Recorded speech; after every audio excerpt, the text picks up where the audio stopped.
सबसे पहले मैं नवरात्रों के शुभ अवसर पर प्रदेशवासियों को और हमारे जितने भी पत्रकार साहकार साथी हैं, माता रानी से मैं प्रार्थना करूंगा पूरा प्रदेश और आपका परिवार मंगलमय हो, मैं शुभकामनाएँ देता हूं। आज की जो माननीय हरियाणा प्रदेश के मुख्यमंत्री माननीय नायब सैनी जी ने जो राजस्व विभाग उसके लिए पेपरलेस आज जो योजना शुरू की है उसका शुभारंभ कुरुक्षेत्र के वैन लाडवा विधानसभा से सब तहसील से की है, जिससे पूरे प्रदेशवासियों का बहुत लाभ मिलने वाला है।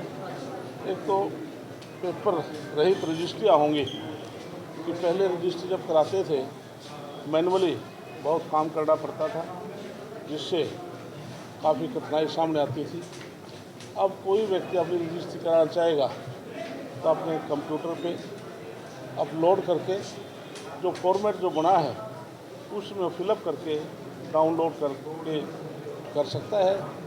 अब उससे उसका रजिस्ट्री का जैसे डोंकल लेते थे तो उसका रजिस्ट्री का नंबर समय आ जाएगा कि आप उस समय आकर के इस मेरे साथ में उपायुक्त महोदय, जिला अध्यक्ष हमारे लाठा साहब हैं, इनका विश्वास करता हूं, तो खुद जाकर के तहसील में एक बार जाकर के अपनी फोटोग्राफी कराएगा तो उसकी रजिस्ट्री हो जाएगी। इसी प्रकार से दूसरा पेपर रहित निशानदेही के लिए पहले मैनुअली मशीन जाती थी, प्राइवेट लोग लेकर जाते थे, 15 से 20 हज़ार रुपया उस पर खर्च होता था।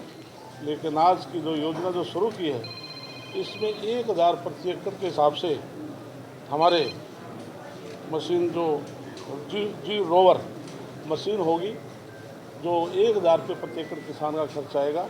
और पूरे प्रदेश में जैसे पहले समय जब हमारा प्रदेश के अंदर जब विभाजन होने के बाद जब पूरे प्रदेश के लिए हमारे पिलर लगते थे, उन पिलरों से जरीब से निशानदेही होती थी, लेकिन अब पूरे 68 ऐसे पॉइंट बनाए हैं GPS टाइप, जिसको हम बोलते हैं CORS।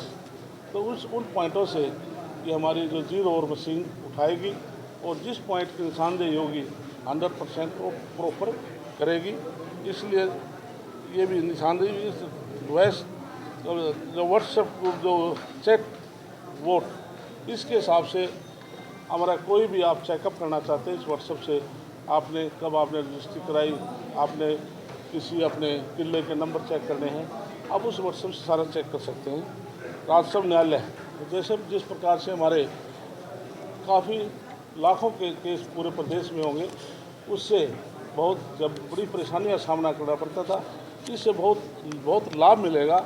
वो समय से पहले जैसे हमारे तकसीम होती थी, बहुत लंबे समय तक लंबा चलता था, इससे बहुत जल्दी केसों का निपटारा भी होगा। और इसके लिए विशेष तौर से मुझे बड़ी खुशी है कि माननीय मनोहर लाल जी हमारे करनाल लोकसभा से हमारे सांसद भी हैं, केंद्रीय मंत्री भी हैं, सबसे पहले उन्होंने इसकी शुरुआत की थी। मुझे प्रसन्नता है कि मनोहर लाल जी ने हरियाणा सुशासन डिजिटल क्रांति के प्रतीक के रूप में उनको जाना जाता है। उन्होंने शुरुआत जब वो 2014 में और दोबारा फिर मुख्यमंत्री बने तो 2014 में उनके साथ कैबिनेट मिनिस्टर था, आज नायब सैनी के साथ मैं कैबिनेट मिनिस्टर हूँ। जब मुख्यमंत्री हरियाणा थे उन्होंने गवर्नेंस की नींव रखी, नागरिक सेवाओं को ऑनलाइन करने, कार्यालय में पारदर्शिता लाने और पेपरलेस सिस्टम को बढ़ावा देने के लिए जो दूरदर्शी प्रयास उन्होंने किए, आज इन पहलों के रूप में सरकार कार्य कर रही है। डिजिटल हरियाणा के परिकल्पना मूर्त के रूप में देने का काम भी माननीय मनोहर लाल जी ने उनकी शुरुआत की थी। इस अवसर पर केवल आज विभागीय पहल नहीं बल्कि यह भविष्य के रास्ते की शुरुआत है, जो नागरिकों को सुविधाएं उनके द्वार तक पहुंचेगी और सरकार हर कार्य में पारदर्शिता इसके अंदर आएगी। इसी प्रकार से मुझे कहते हुए बड़ा गर्व है कि माननीय मुख्यमंत्री जी जो माननीय मनोहर लाल जी ने जो शुरुआत की थी उसको अब बहुत स्पीड से आगे बढ़ा रहे हैं। और पूरे प्रदेश में हमारे से हम ग्रामीण विकास की बात करें, से शहरी ढांचा की योजनाओं की बात करें, उद्योगों की निवेश की बात करें, जन कल्याणकारी जो योजनाएं हैं आज पूरे हरियाणा प्रदेश में एक इस मामले में आदर्श मिला है। आज के इस जो आज माननीय नायब सैनी जी ने शुरुआत की है, इससे बहुत लाभ मिलने वाला है। माननीय मनोहर लाल जी ने जब डिजिटल क्रांति की, माननीय मुख्यमंत्री जी ने आज पूरे प्रदेश को आगे बढ़ा रहे हैं और आज उनकी सोच सदैव स्पष्ट रही है, जनता का कार्य पारदर्शी और निष्पक्ष होना चाहिए। आज की इस शुरुआत से ऐसा संभव हो पाएगा। इसके अलावा आज मैं कह सकता हूं कि पूरे प्रदेश में जो शुरुआत आज हमने की है, इसके लिए भूमि सीमांकन, पंजीकरण, रेवेन्यू न्यायालयों में सभी इसका फ़ायदा मिलेगा। जिस प्रकार से आज बाढ़ आई थी, उसमें हमारे किसान भाइयों के लिए जिस प्रकार से हमारे पटवारी जिस प्रकार से जाकर के गिरदावरी करते हैं, उन सभी में इस योजना से बहुत लाभ मिलने वाला है और पूरे प्रदेश में किसान भाइयों को इसका बहुत लाभ मिलेगा। तो आज की जो ये शुभारंभ जो किया है, इसके लिए मैं प्रदेशवासियों को, माननीय मुख्यमंत्री जी का और माननीय मनोहर लाल जी का बहुत धन्यवाद करता हूँ। इसके लिए जिस प्रकार से मैंने आपको बताया कि हमारे जी ऑनलाइन अप्लाई ये करेंगे तो ऑटोमेटिक उसके अंदर पोर्टल के अंदर उसमें उसका नंबर मिल जाएगा। नहीं, उसमें बाहर से आप कर सकते हैं, बाहर से कर सकते हैं। बाकायदा आपको उसका नंबर मिल जाएगा और आपको समय मिल जाएगा, तो खुद व्यक्ति आकर के वहाँ पर अपनी फ़ोटो कराएगा तो उसकी ऑनलाइन रजिस्ट्री हो जाएगी। आपने डिजिटल क्रांति की बात करी, एक फैमिली आईडी को लेकर अपने डीसी ऑफिस में लंबी लाइनें लगी हुई हैं। क्या आपकी इस योजना से भी लंबी लाइनों में इसके लिए आईडी के लिए पहले जिस प्रकार से हमारे बीपीएल परिवार थे, चुनाव से पहले भी हमने लोगों को इंडिपेंडेंट सेल्फ एफिडेविट देकर जो आईडी के लिए आप खुद अपने दे सकते हैं, जिसमें लाखों का पूरे प्रदेश में लाखों लोगों के सेल्फ एफिडेविट देने से आईडी बढ़ी।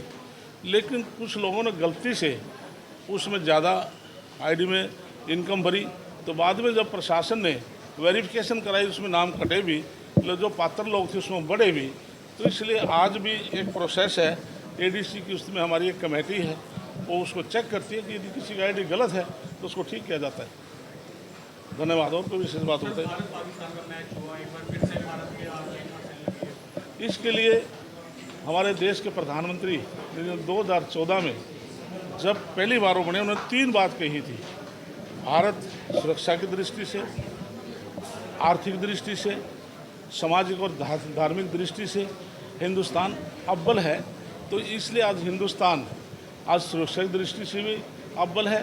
और जिसे आप खेलों में कहा, समय पर अतीत के अंदर भी जब भी हिंदुस्तान पाकिस्तान का जब मैच हुआ तो देश का हर नागरिक उस मैच को देखता। तो निश्चित तौर से मैं मुबारकबाद देता हूँ, हमारे हिंदुस्तान की जीत निश्चित होगी और सदा हिंदुस्तान पाकिस्तान के ऊपर हैवी रहा है और हैवी रहेगा। इसलिए सदा पाकिस्तान। इंडिया की टीम ने जीतने के बाद ट्रॉफी नहीं ली, पाकिस्तानी जो नकली अध्यक्ष थे उनसे ट्रॉफी नहीं ली। ये सम्मान की बात है, क्योंकि ग्राउंड पर हमने अपनी ताकत दिखानी थी। इसलिए प्रधानमंत्री जी ने पहले कहा था हिंदुस्तान ताकतवर देश है, और जिस प्रकार से राहुल गांधी ने कहा कि मैं बहुत जल्दी ड्रोन छोड़ने वाला हूं, जबकि 16 तारीख को प्रधानमंत्री ने कहा कि कोई देश हमारे ऊपर को परमाणु बम भी कोई छोड़ेगा, हम उसकी परवाह नहीं करते। ड्रोन की तो हाइड्रोजन बम क्या होता है।